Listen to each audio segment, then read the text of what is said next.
The year is 1995, and Tetsuya Takahashi, who is the graphic director for both Final Fantasy VI and Chrono Trigger, decided to pitch a script idea for Final Fantasy VII with Soraya Saga, which was unfortunately turned down because it was too dark and complicated for a fantasy. However, the boss graciously let them turn it into their own project after Takahashi expressed interest in making his own world and not Chrono Trigger 2. So the team went to work for the next couple of years, and we'd see the fruits of their labor in 1998 when Xenogears was released to critical acclaim and over the years went on to sell a bit over 1 million copies. There was even a sequel planned at some point, but Square Enix was investing more in movies, so it never entered production. In 1999, roughly 30 employees from Square decided it was time to go their own way, including Sugiro Hirohide and Tetsuya Takahashi, who would go on to establish Monolith Soft and start planning out their next series of games. Skip to 2001 and we'd get to see what Monolith was hard at work on, with a little trailer that would reveal their project was a new game called Xenosaga that would seemingly be multiple parts since it had episode 1 at the bottom. Tetsuya Takahashi would later go on to confirm that the story would be told throughout multiple games and that Namco was assisting with development. History would repeat itself as it went on to sell decently well and was met with high praise from fans and critics. So Namco would continue helping Monolith for episodes 2 and 3, which in comparison to the first didn't sell that great, causing Bandai Namco to throw them out of the top floor of their building because they can't have none of that shit.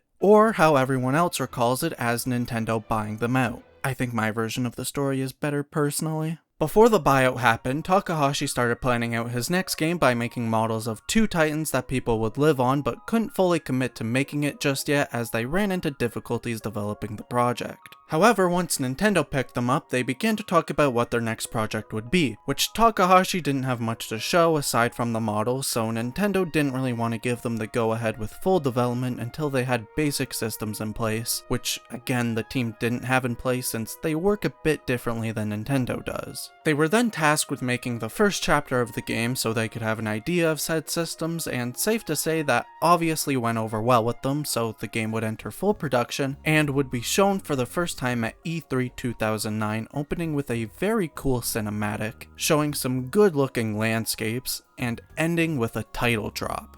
Monado, the beginning of the world, which seemed to mark a new start for Monolith Soft, no longer attempting to finish a story that started with Xenogears. Until Satoru Iwata decided to change the name to Xenoblade to honor Tetsuya Takahashi's work on the Xeno franchise. The newly named Xenoblade would launch in Japan in June 2010 and in the following year in Europe.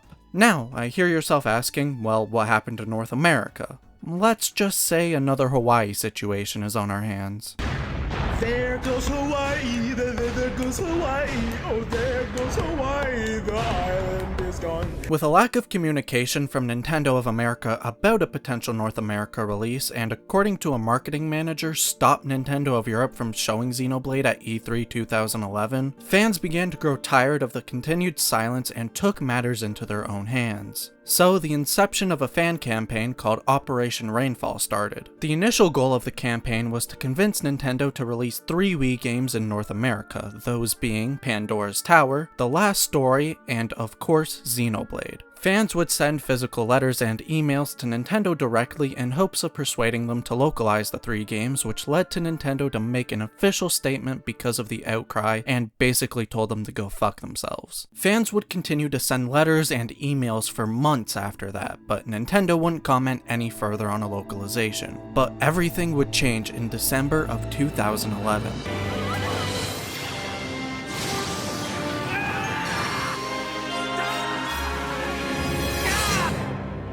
Xenoblade Chronicles would officially be launching in North America in 2012, with physical copies being sold on the Nintendo Store and GameStop. The game would officially launch on April 6, 2012, to critical acclaim, being praised for its intriguing story, charming characters, engaging gameplay, and its incredible scale. Obviously, fans were ecstatic to play the game again, or for the first time. It's unknown whether Operation Rainfall played a role in getting it overseas, but it probably played a small role in their decision. version. I'm not sure how well Xenoblade ended up selling aside from the VG charts, which I don't know how accurate those numbers are. However, I do know that it sold good enough that Nintendo had Monster Games port it to the new 3DS. There must be fucking wizards brewing magical potions over there, because how the fuck did they do that? Anyway, the port is pretty decent and was actually how I played Xenoblade for the first time. I saw the game in a mall, I think, and thought the cover art was cool, but I couldn't buy it at the time, so when I got home I watched Let's Plays on it until magically the game showed up on my 3DS. In other words, I bought it and was quickly addicted. I never ended up beating Xenoblade because of difficulty, but that didn't stop me from starting a new game and doing everything up to that point multiple times. The world had plans for me to finish the game though, because I guess Nintendo decided to have some of that good in 2019, and as the last trailer of the September Direct, Nintendo did something unthinkable, unimaginable, beyond the realm of possibility. They did this.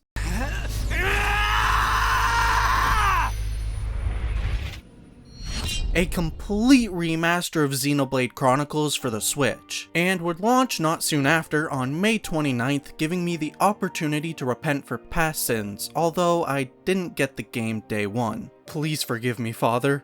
No! The definitive edition is mostly the same game, but with a fresh new coat of paint and extra content that I'll talk more in depth about when we get to it. To be honest, this game couldn't have come at a better time. With being locked inside due to COVID, there wasn't much to do aside from playing games. And at the time, I held Breath of the Wild on an incredibly high pedestal, thinking I could never have an experience like that again. But after completing this playthrough, it quickly shot up right next to it, and secondly, made me kind of glad I didn't beat the game till now, because I would have been so lost during the story. Anyway, I think that's a decent amount of exposition, so I hope you'll stick around as I teach you some things about the game and show you why this is one of my favorite games ever. So, without further ado, welcome to Xenoblade Chronicles Definitive Edition. The intro thrusts you into this world and sets up the main conflict. Big ass titans fight until they kill each other, and then eons later history repeats itself as the Mechon and Homs are locked in a war. But the Mechon can only be killed by the Monado, which can only be wielded by a fated user, killing anyone else who dares touch it. Kind of defeats the purpose of a weapon, don't you think? Eventually the Homs come out victorious with 0 casualties. And then we jump a year forward, and it's a stark difference, being sunny outside, relatively peaceful aside from a crab trying to kill you, and people being able to live somewhat normal lives. I really like this intro because, I mean, the story has a nice build-up, but putting that aside for a moment. I love how even through gameplay they make you feel human by making the bugs whoop your ass at the beginning. It adds a nice layer to Shulk not really being a fighter because all he talks about is the goddamn Monado.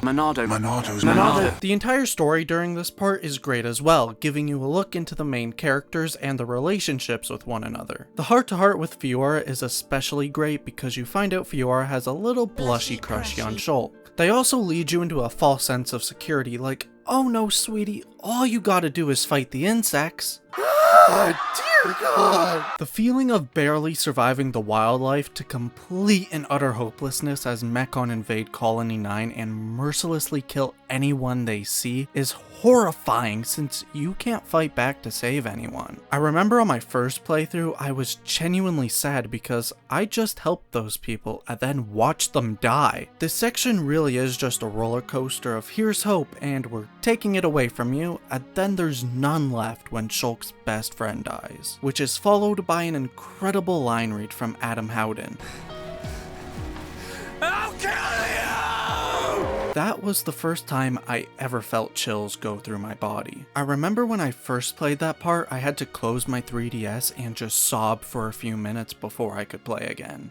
Exploring the Bionis and Mechonis is fun and refreshing. You can go at your own leisure without having 50 bajillion thingamajigs in front of your face at all times. Stuff like side quests and ether deposits are marked, but it never felt overwhelming to me when I opened the map. They also don't reward you in the traditional sense by giving you loot or chests. Instead, just running around and finding landmarks will give you XP, which is honestly a better way to engage with the world because you have to actually explore it and not just use it as a checklist. Luckily, the world Monolith crafted is gorgeous, so it is worth exploring. The most important thing they nailed is making it feel lively, and I don't just mean NPCs walking around a town. They actually gave the animals their own personalities as well. Some couldn't give two shits that their buddies are being attacked, while others will jump in to defend their mates. You may also stumble upon some of their habitats, which is pretty cool. The scale of the world is incredible. It truly feels like you're exploring a Titan. No matter the location, they'll be sure you feel incredibly small compared to everything. Exploration sort of feels like an MMORPG minus the M and O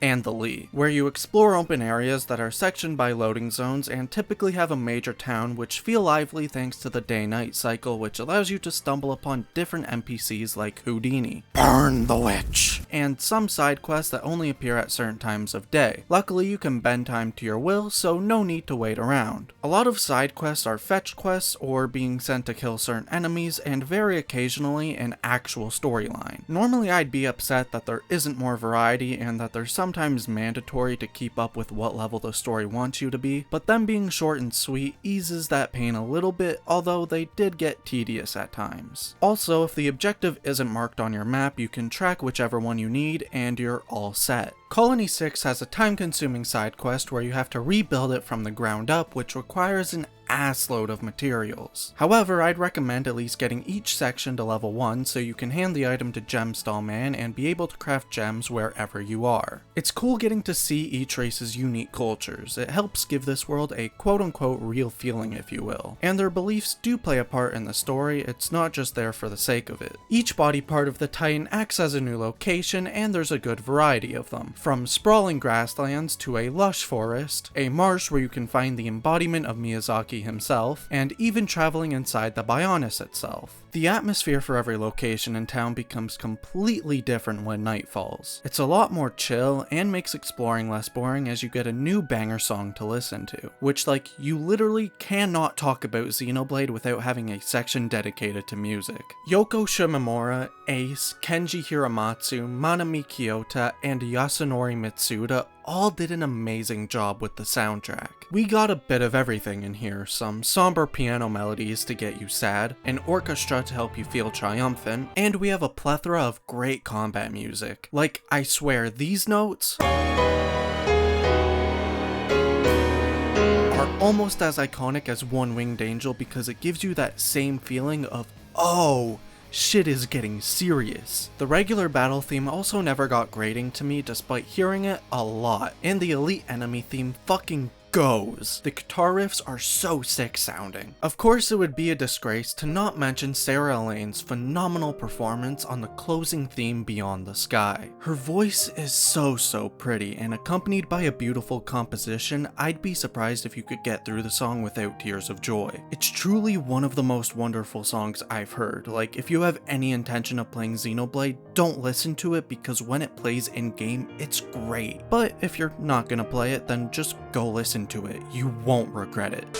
The story of Xenoblade at its core is one of revenge. For who or what is not for me to spoil. But remember that little sword I mentioned before, the Monado? Well, it allows Shulk to see visions of the future, which becomes integral to the story since a lot of his visions show people dying and he changes their fate. He's sometimes a little sneaky by not giving the truth to his allies. The visions are basically how the plot moves forward. Now I know I'm saying he a lot like he's doing this all himself, but that couldn't be further from the truth. If there's one thing Xenoblade's story is about other than revenge, that's trust and friendship. Okay, yeah, that was two other things, but shut up! During Shulk and Ryan's travels, they'll meet a familiar face and plenty of strangers that come of different backgrounds. There's Sharla, whose colony got destroyed, Ricky got appointed as Hero Pawn and joined us, Dunban's sister unfortunately passes away, and Melia has to deal with the challenges that come with being a princess. Heart-to-hearts are optional one-on-one conversations the characters can have when they reach a certain level of affinity. Each conversation will offer a deeper look into your allies' lives and possibly reveal secrets about them since you can get different different responses for choices you make. You won't lose anything aside from affinity points, but nothing a quick save beforehand can't fix. Everyone is unified by their trauma of losing loved ones, except for Ricky.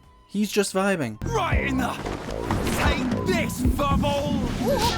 Never mind, I take it back. He's the most traumatized of them all. Every character's emotions feel so real thanks to the new updated models that show more expression, and the voice actors putting everything into these roles to make the characters come to life. Some of their line reads have stuck with me for years, which no game has done to me. There's very few scenes I can think of where the voice direction was just alright, and all the major cutscenes look pretty expensive and are directed so good. With the gang's hatred of Metalface, aka Blackface, running deep, they want that motherfucker dead. Understandably so, with a name like that, what the hell, man? And I really like the faced Mechon as they make you feel truly hopeless and get up in your face about it too. Want some more? Another one! Come on, man, words hurt! Not only do they crush your hopes and dreams in cutscenes because, you know, the whole killing thing, but even through gameplay they leave no chance for success as the allegedly all-powerful Monado is completely useless on them. Which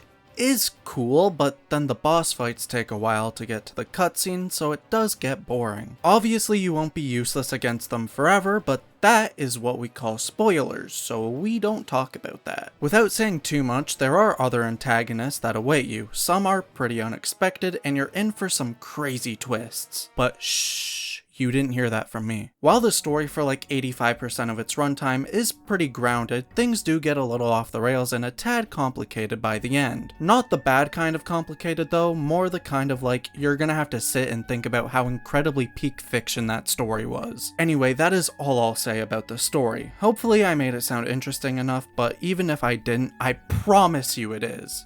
The combat in Xenoblade is also fairly similar to an MMO. When you get close enough to an enemy, your character will auto-attack and you have to select which arts to use that will then go on a cooldown, so it's important not to spam them all at once. Positioning yourself is also very important, since some arts do extra damage from the side or back or only inflict break from the side. And selecting arts is a bit jank since you have to use the D-pad, making it hard to move and select at the same time. Now, the combat has quite a few mechanics to it. However, to stop it from feeling too complicated, I'm just going to talk about the main parts of gameplay and things the game doesn't explain well, at least to my memory. Anyway, combat has like one main loop to it, which is to inflict break on the enemy so you can topple, then daze them for maximum damage. And as you use arts, the party gauge will fill. It will also fill with burst affinity if timed correctly. Once full, you can unleash a chain attack, allowing you to use any arts you want, even if they're on cooldown. And if your party has good affinity, you'll be able to keep the chain attack going so long as you got good reactions. If you haven't noticed, affinity is quite important and is raised over time with whoever is fighting with you. And the last thing it's important for is skill trees, which I found to not be explained very well in game. Winning a fight gives some SP, which will fill whatever tree is selected, but the passive benefits you gain are always active even if it's not selected. Skill links allow you to use other characters' skills, and the buffs can stack, so don't worry about having the same thing twice or thrice. Now on to the characters who all play differently from one another. Shulk can use the Monado, which gives him various arts that no other character has, and can also see visions of big attacks, giving the opportunity to interrupt it or negate the damage. There's basically no reason Shulk should ever leave your party. Rein is a tank, so he should be the one taking all the aggro, which allows everyone else to use their positional arts with ease. Sharla is a healer and not good, so we'll leave that there.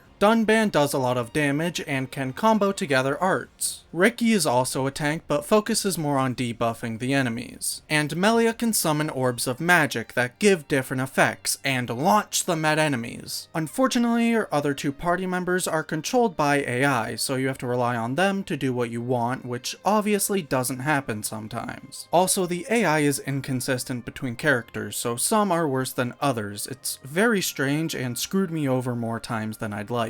I do appreciate that the combat can stay challenging throughout the whole game. Definitely could have used more variety of enemies throughout though. Although the challenge is a double-edged sword, since the game will be smooth sailing and then suddenly a major boss will jump past your level, which wouldn't be a problem because I like me a challenge, but the level scaling is a bit rough, so even being 3 levels below will lead to a swift death. Even despite me doing a lot of side quests and killing any enemies I could, the bosses still outpaced me. In hindsight, maybe I should have played around with my gems more, but in my mind that didn't make as much sense as leveling up. However, there is a solution. Casual mode! Which makes the game easier. I would say too easy, but man, it feels good melting some of these assholes in mere seconds. Casual mode ups all the damage you do, makes you take less damage, and builds your party gauge quicker. So yeah, if you're ever struggling, just give that setting a flick on and you should be good to go. If I may reel it back to the bosses for a second. Despite the challenge being a bit much at times, I still enjoyed the boss fights as they require a lot of strategy, and when I was the same level as them, I could tell where I went wrong and was able to touch up my strategy for the next go around. My only other issue with them is the variety in bosses was somewhat lacking. Although I like the metal faces, there is only so many times I can fight them without feeling like it's dragging on. Now this ain't just your regular remaster of a game with prettied up graphics, as the definitive edition came with new content in the form of Future Connected, which takes place a year after the main story and has Melia as the main focus. Shulk hears rumblings that Alchemoth has been sighted near what remains of the Bionis Shoulder, which is what you'll be exploring in this new journey, and was originally supposed to be in the Wii version, but Monolith decided to cut it. So it's nice to see that little piece of history preserved in this release. Shulk and Melia have a less than ideal landing. Luckily, they're mostly unscathed, and we quickly run into our other party members, Nene and Kino. At least the game's self-aware. The party then finds out that the Fog King was responsible for the sudden landing, and that no one can kill it as attacks just breeze past it, almost like attacking fog. I get the name now! It still sucks. The more intriguing conflict, however, is the Hyentia, Homs, and Machina all learning to live together, which of course everyone has different opinions, so some aren't thrilled by this and live away from everybody else. Gameplay is largely the same, but with a few tweaks to certain things. The party gauge is still present, but chain attacks are swapped out with all-out attacks that deal more damage the more pawn specters you have. Elite enemies now drop art coins, which are used to unlock an art's max level, and ether deposits now give you gems straight up, removing the middleman. Exploring is the exact same, but now you get some new tunes to listen to, like the new battle theme that goes so hard. And there's a new instrumental arrangement of Beyond the Sky for the credits. The story isn't very interesting for a lot of its runtime. Occasionally you'll get some new tidbits about Melia's life and everyone else's if you do the quiet moments, but the majority of the game is just figuring out how to defeat the Fog King and only really picks up by the end. At least it's not a slog to get through, as my playthrough ended at like 5.5 hours. That was with me getting all the pawn specters and doing some side quests along the way. Without saying too much more, I think the ending is a nice cap to Melia's arc, and it sort of sets up a future game. Xenoblade Chronicles has quickly shot up to not only one of my favorite games of all time, but one of my favorite franchises. Every game is a banger, is what I would say if I played Xenoblade X, which I haven't. Gonna wait a bit longer to see if it gets ported to the Switch or whatever Nintendo's next console is. Yeah, so this video took a while to make. I started writing this motherfucker in March. It's now November, and they also announced the Xenoblade X remaster. So fuck my life, I guess. I'm playing that soon when it comes out, and I'll do a video on it. This is unscripted. Go back to the scripted, please. This series is very personal to me for reasons I'll get more into when I cover the third game, so hey, subscribe, pretty please. I like the video games. I haven't been this excited to cover a franchise in a while, even though I made this YouTube channel with the intention of talking about Zelda, which, I mean, I still will, but I'll be honest, Tears of the Kingdom kind of sapped away a lot of my motivation to talk about it. Although, it has been coming back as of late now that I have Switch Online again. I'm very surprised Nintendo even let Monolith Soft do a trilogy, since they were very hesitant to even localize it, and it's still relatively niche, which is a shame because these games are so damn good. Even if my video gets one person to try Xenoblade, I'll be happy, as that's one more person experiencing Kino, and I know you like good video games, so don't let me down. Anyway, I hope you all enjoyed this video. If you did, make sure to leave a like so more people can watch this, which makes me happy and also makes my brain feel all tingly. This is merely the beginning of our Xenoblade adventure, so I hope you'll stick with me on my long-winded journey to cover this